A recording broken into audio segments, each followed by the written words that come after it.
Hey, what's up everybody? This is Ben with American Equipment, bringing you another video today to show you this 2022 Kubota SVL65-2 series skid steer.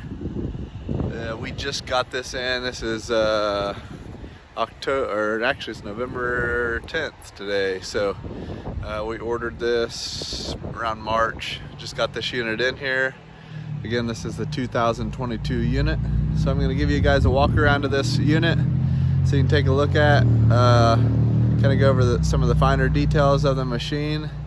We'll open up the cab as well, look under the hood, open up the back door, check out the engine bay there, and just show you what this unit's all about. So please subscribe to my channel, check out my other videos. We show some other Kubota equipment and attachments. We do repairs, things like that.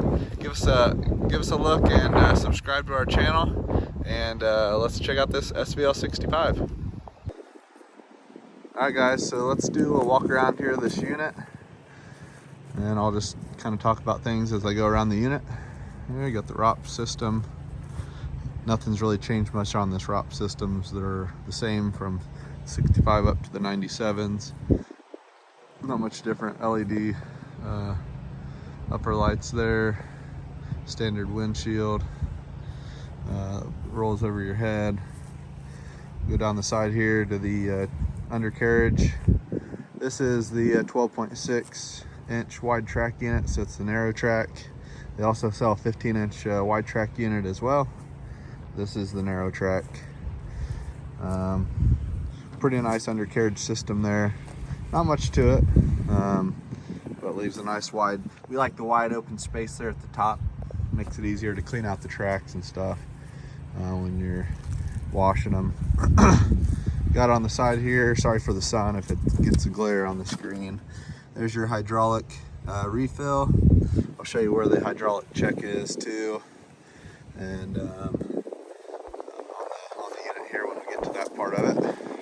Also has a panel on the side there. You can see right here. I think there's an air filter or something in there. Got your information on the Kubota right there. The PIN number and everything. They used to put it on the front, but I think they removed it because it kept getting hit. So it'd get removed from the unit. Grease zerks is what I call them. Every pivot point. You can see right here, right there. On the side, easy to access. Some units, they put them up and at a weird angle.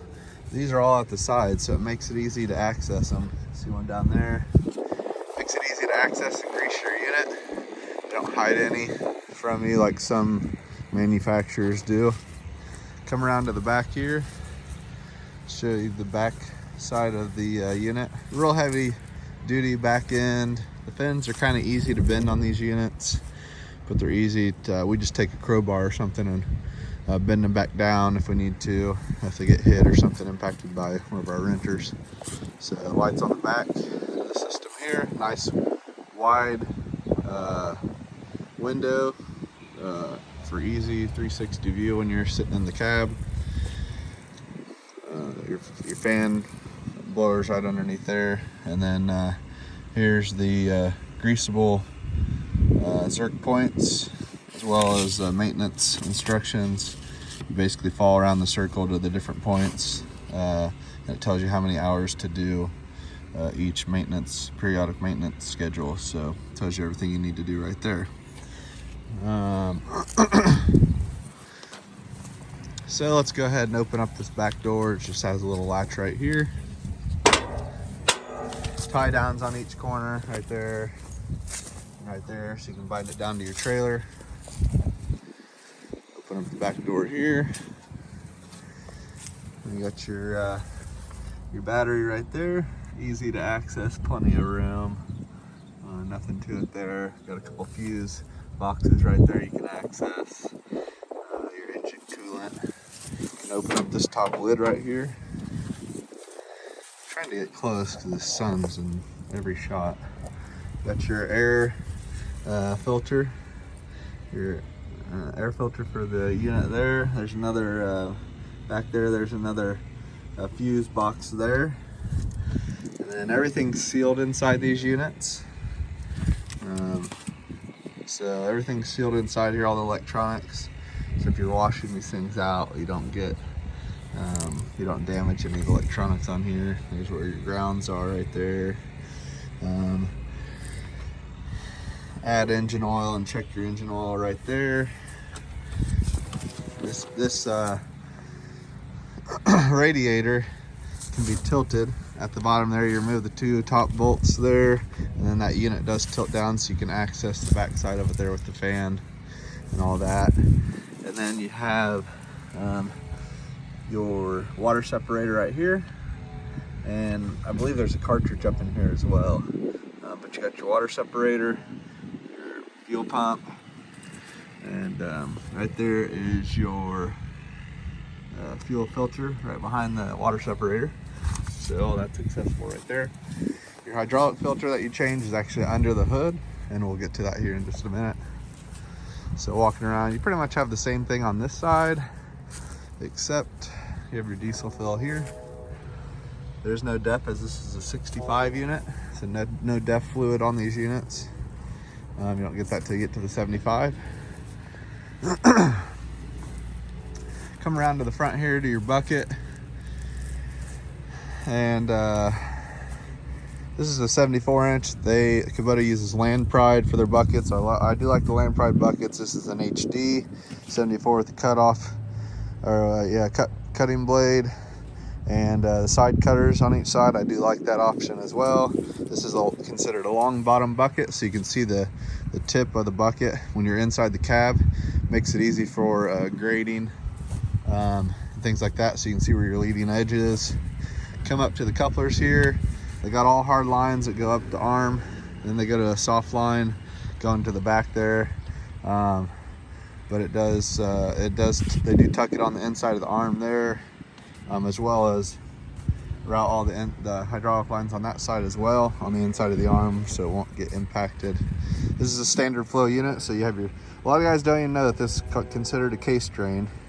And these are your 2 half-inch couplers there for your standard hydraulic attachments, things like that. That case drain, all it does is it relieves pressure off anything that you're running, any attachments. So if something has a pump on it, like a brush cutter, all it does is that if your attachment has a case drain coupling on it, it's going to release pressure back through that line back in, and it runs back to your hydraulic tank. So it's just relieving pressure off any attachment motor that you're running. Show you the inside here behind the bucket. Hydraulic quick attach plate, which is standard with all these Kubota units anymore. All your hydraulic lines, I like the way Kubota engineers and machines. All the hydraulic lines right here, they run it right under simple foot plate and then run it up to the back of the unit. There's nothing that's hidden, hard to get to, nothing running it up in arms or anything like that. Easily accessible. So let's pop open this door here. We're gonna give you a look inside the cab. Just want to give a shout out real quick to my other company, forestrydoors.com. We sell polycarbonate skid steer doors. The Kubota SVL is one of our most popular, and this unit just has glass right now because it's brand new. We'll switch it over to a polycarbonate door as well. We'll actually get an install video for anybody interested. But yeah, just give a shout out to my other company, forestrydoors.com, and give us a look online and you can see what we're all about. So let's go ahead and pop open this cab. We're gonna take a look inside and show you guys the controls inside there. All right, guys, I rolled up the door, popped that open. Just gonna give you a couple quick views from outside the cab looking in. If you look in the corners there, I already took out the bolts so we can pop this cab. There's 2 bolts that you need to remove so you can pop open the cab, nothing else. This is what the cab looks like inside. There's your foot area, lots of room. That's your accelerator pedal. There's the hydraulic fluid I was telling you about. That's the gauge right there. Just shows you your line where your hydraulic fluid should be. Has some simple functions like a little cigarette lighter right there. Shows you where all the where all your air comes out for your heating and cooling. And then you got your windshield wiper fluid in there. Radio mount back there if you wanted to mount a radio, plus some more vents. And then there's an in-cab filter system right in back there. And then we have all our controls. You can also push the seat forward and back. And then that little handle right here, it puts air in your seat for air ride suspension. And then look at some of these controls right here. You have your heating and cooling right there, your AC button, and then you have DPF inhibitor switch when it needs to run that, and then your windshield wiper fluid and windshield wiper, and then this is your quick disconnect for your bucket for your quick attach. You have to pull that up to hit unlock it and lock it. On the driver's side, you got my keys here. That's your release for your parking brake and your hydraulics, so you can activate the machine. There's your actual parking brake. Your auxiliary if you're going to run auxiliaries, or an attachment, something like that. Your lights for the rear and front, and a self-leveling bucket switch. Here's your key ignition switch, and then here's your panel with your throttle and the pedal right down there. So same controls as the 97 and 75. They do put this little error code label back here. That's the main codes that'll show on the display. If you're having any issues with anything, it'll show up right at the bottom of that screen right there. But we'll just start this up real quick so you can hear how it runs. If you want to skip this part, go ahead and skip it to the next section there after we pop the cab. But we'll go ahead and start this up, show you what it does when it starts up. Okay, all this is going to go away. There went away the glow plugs there, so it's ready to start. 1.3 hours on this puppy. Now once I hit the green button I mentioned earlier, it'll take away the parking brake and the hydraulics, and then everything's ready to function. So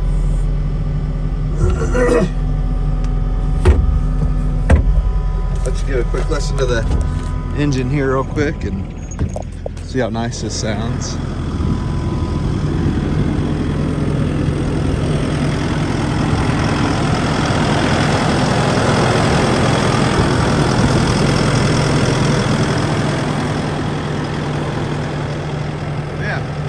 Starting it up here, and I'm going to go ahead and pop open the cab now so you can take a look on the inside of the cab. Alright guys, we are under the hood now. We got this thing popped up. Take a look here. You can literally lift their cab with one hand. It's assisted with some shocks on both sides, and then it locks in place once you get it up in the air.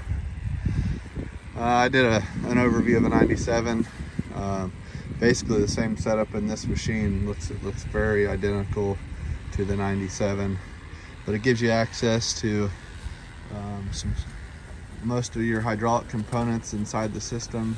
So everything's right here. It makes it easy to change out any lines that need to be changed out, things like that.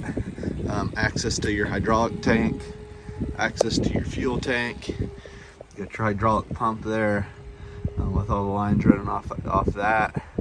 And I mean, really guys, the setup on these Kubotas is really ideal. It makes it easy to work on any components of the machine, hydraulic related, engine related, doing your regular maintenance related items. For a while there, Kubota did have some issues with the SVL65s last year, might have been the year before that, where the fuel tanks had to be pulled and we had to clean them out because the debris was getting stuck in a 90-degree angled fitting. But even with that, still makes it simple to pull the fuel tank if you were to have any issues. There's just a couple bolts there to remove that. Or if you were to damage the neck of that fuel tank, it's easy to change that out as well. And there's the blocks, valve blocks for your hydraulic lines that are running up into your control. Everything's marked with colors, color-coded lines, so you can see what runs to what, as well as up into the arms of your machine. You can see on both sides 1/4-inch lines running up into that control. The controls up there. Kubotas have hydraulic over hydraulic control systems, not electronic over hydraulic controls. So everything is controlled by the movement. All the movements of the controls moves hydraulic fluid to power the unit instead of an electronic signal. So I do like I think it gives better operation for consumers to handle their machines, better control more, you know, when you're close to a house or something like that. It's real smooth to operate, things like that. So yeah, everything's laid out in this machine really nice, easy to access and replace. There's your hydraulic tank, big valve body there, the motor mounts, all that is right here in this system. Easy to work on, easy to replace. There's your hydraulic filter, so easy to access there and replace. No issues there. So yeah, so if you guys have any questions, feel free to ask. I'm gonna step back here and just talk for a minute. But the Kubotas are definitely my favorite machine. We've actually switched them out from John Deere and Bobcat. We still have a couple of them left, but we've pretty much went straight Kubota with all of our skid steers. And we just love them. They're easy to maintain, especially for the rental fleet, rental companies, the fleet, anybody that has a large fleet. The Kubotas are easy to maintain, easy to operate, easy to replace parts. Everything's easily accessible. All right, guys, I decided to go ahead and run this machine for you so you could see what it looks like in operation. So I'm gonna have Eli come here and help me, and we're gonna run this for you. We'll lift it up and down so I can show you the dump height on this thing. We'll show you single speed, 2-speed, all that fancy stuff here. So we'll go ahead and run this for you real quick, and that'll be the end of it. Thanks, guys.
Well, there you have it, guys. Thanks again for watching my video today. Feel free to ask if you have any questions. I'd be more than happy to answer them. Please subscribe to my channel, and we'll see you next time. Thanks, guys.